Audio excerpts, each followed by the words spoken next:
Charlie Kirk, an influential right-wing activist and a close ally of U.S. President Donald Trump, was shot dead on Wednesday while speaking at an event at a university in Utah.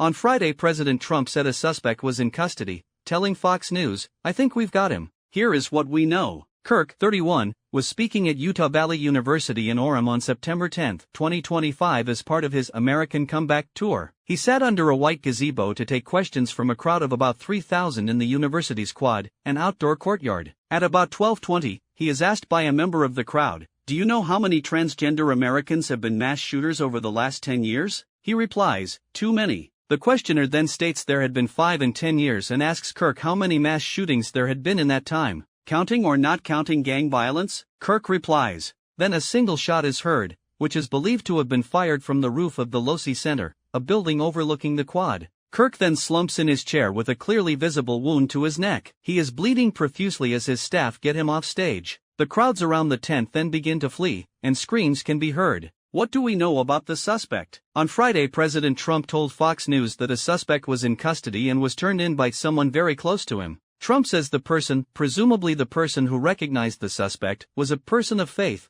a minister, adding, "The father convinced the son." Trump says he may need to be corrected, but he's talking based on what I'm hearing. Asked to clarify, Trump says the father, namely his father, got involved and said, "We've got to go in." They drove into the police headquarters, and he's there now. The suspect was 28 or 29 years old, he said. Authorities had not previously named a suspect or their alleged motive, but Utah's public safety commissioner said the gunman appeared to be of college age and had blended in well with other students. Investigators released photos of a person of interest and appealed for public help identifying the man pictured, who was wearing sunglasses, Converse shoes, and a distinctive long-sleeved black top featuring an American flag and an eagle. At a press conference on Thursday night, Utah Governor Spencer Cox also released a video of what police believe is the suspect fleeing the scene. A figure dressed in black is seen running across the roof of the building from where the shot was fired and jumping to the grass below, before walking towards a nearby road and a cluster of trees. The FBI earlier said they found a high-powered firearm, an imported Mauser .30-06 bolt-action rifle, wrapped in a towel in a wooded area. Other videos, including 2 examined by BBC Verify, also appear to show a dark figure running across the roof of a building in the aftermath of the shooting. Officials say a palm print and forearm imprints were also discovered,